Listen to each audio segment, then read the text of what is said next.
ఏం జరిగిందని చెప్తున్నారంటే వైసీపీ వాడుకుని వదిలేస్తానని చెప్పడానికి కారణంగా చెప్తున్నారు. దాని గురించి మాట్లాడి నా స్థాయి నేను తగ్గించుకోలేను రాజేష్ గారు. ఆ అంశం గురించి మాట్లాడి నా స్థాయి నేను తగ్గించుకోలేను. కానీ మీరందరూ ఈరోజు బోరుగడ్డ జోరుగడ్డ, ఏం గడ్డ? బోరుగడ్డ, జోరుగడ్డ కాదు కదా. మీరందరూ ఈరోజు బోరుగడ్డ బోరుగడ్డ బోరుగడ్డ అంటున్నారే. మరి జగన్మోహన్ రెడ్డి గారు ముఖ్యమంత్రిగా ఉన్నప్పుడే జగన్మోహన్ రెడ్డి గారు అండదండలు మీరు చెప్పి ఆయనకు ఉన్నప్పుడే నేను అధికారంగా దూరంగా జరిగిన తర్వాత నన్ను ఫోన్లో దారుణంగా తిట్టిన తర్వాత 3 రోజులకి ప్రకృతి దేవుడి స్క్రిప్టు ప్రకృతి రెండు వారికి గుణపాఠం చెప్పాయి. గుర్తుందా? మర్చిపోయారండి. మరి ప్రకృతి దేవుడు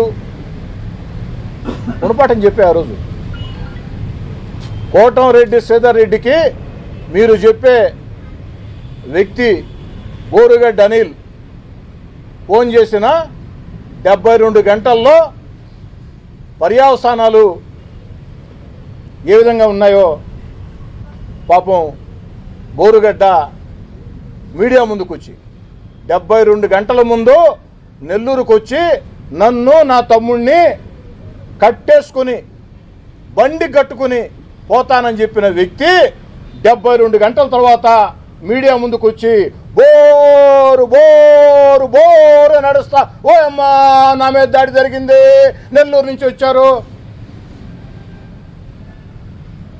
అందుకే ప్రతి ఒక్కరం కూడా మాట్లాడేటప్పుడు కాస్త ఒళ్ళు దగ్గర పెట్టుకుంటే బాగుంటుంది. లేకుంటే ఎవరినెవరు ఏం చేయబడలే. దేవుడి స్క్రిప్టు ప్రకృతి రెండు సైన్స్. ఇంకెవరు అన్నారు ప్యాకాట, ఇది ప్యాకాట్లో డిగ్రీలు సాధించిన వాళ్ళకి ఉద్యోగాలు ఒకటి.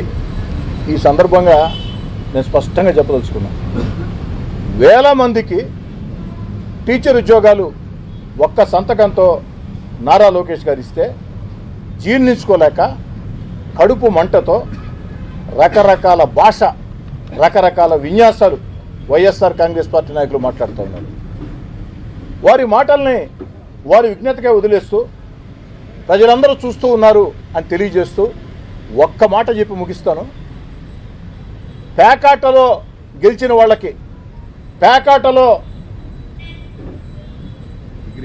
వాళ్ళకి టీచర్ ఉద్యోగం ఏ ఒక్కరికైనా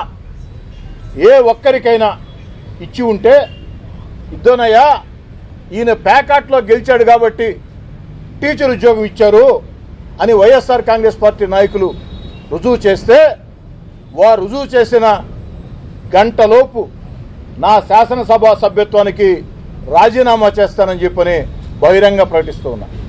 కాబట్టి వైఎస్ఆర్ కాంగ్రెస్ పార్టీ నాయకులారా, ఇది సవాల్ అనుకుంటారా, సూచన అనుకుంటారా, విజ్ఞప్తి అనుకుంటారా, మీ ఇష్టం. ప్యాకాటలో గెలిచిన వ్యక్తులకి, ప్యాకాటలో మెడల్ సాధించిన వ్యక్తులకి, ప్యాకాటలో ప్రావీణ్యం ఉన్న వ్యక్తులకి ఫలాని వ్యక్తికి టీచర్ ఉద్యోగం ఇచ్చారు, రుజువు చేయండి, నేను రాజీనామా చేస్తా శాసనసభ సభ్యత్వానికి. సాధారణంగా నాకు సవాళ్ళు విసిరే అలవాటు లేదు, అందుకే దీన్ని సవాల్ అంటాంలే, నా అభ్యర్థన అంటున్నా. నా అభ్యర్థన ఎవరైనా సరే అభ్యర్థనగా స్వీకరిస్తారా, సవాల్గా స్వీకరిస్తారా, విజ్ఞప్తిగా స్వీకరిస్తారా? వైఎస్ఆర్ కాంగ్రెస్ పార్టీ నేతలారా మీ ఇష్టం, రుజువు చేయండి. సార్ నా కంటెంట్ పోతుంది సార్, మళ్ళీ నా అభివృద్ధి కార్యక్రమం కంటెంట్ మీరు నేను దాన్ని ప్రెస్ కాన్ఫరెన్స్ పెడితే మీరు అంతేనా? ప్రామిస్?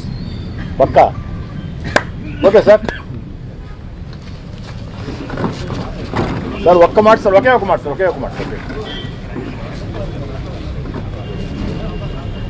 ఆఖరికి టీచర్ ఉద్యోగాల్ని అడ్డుకోవాలని 300 కేసులు హైకోర్టులో వేయించి వైఎస్ఆర్ కాంగ్రెస్ పార్టీ హైకోర్టుకి వెడితే హైకోర్టు సైతం వీళ్ళని చివాట్లు పెట్టి వీళ్ళకి నెత్తిన మొట్టికాయలేసి బహిరంగంగా ఆ విషయం అందరం చూస్తే అయినా కూడా వైఎస్ఆర్ కాంగ్రెస్ పార్టీ నాయకులకి మార్పు రాలేదంటే మనం ఏం చేయలేం. విష్ణుప్రియ మా కో క్లస్టర్ ఇన్ఛార్జ్ అందరు సార్.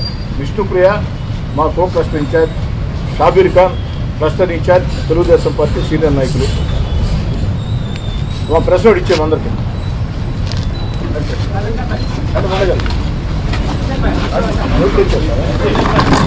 సార్ ఒక్క మాట సార్, ఒకే ఒక మాట సార్. పక్క ఓకే సార్, ఓకే. లోకేష్ గారు ఇచ్చారని ప్రాయశ్చిత్త దీక్షలు చేసుకోవాలా? ప్రపంచంలో రాజధాని లేని రాష్ట్రం ఆంధ్రప్రదేశ్ అంటే 24 నాటికి దానికి కారణం వైఎస్ఆర్ కాంగ్రెస్ పార్టీ.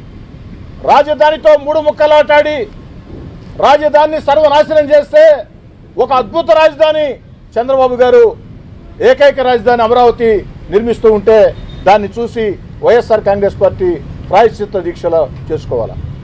పోలవరాన్ని పనులు జరగకుండా చేస్తే ఈరోజు చంద్రబాబు గారు ముఖ్యమంత్రిగా పోలవరాన్ని పరుగులు పెట్టిస్తుంటే దాన్ని చూసి వైఎస్ఆర్ కాంగ్రెస్ పార్టీ ప్రాయశ్చిత్త దీక్షలు చేసుకోవాలా? తాము చేయలేని పని వీళ్ళు చేస్తున్నారని చెప్పని. అంతేకాదు వైఎస్ఆర్ కాంగ్రెస్ పార్టీ పరిపాలనలో పరిశ్రమలు వెళ్ళిపోయినాయి.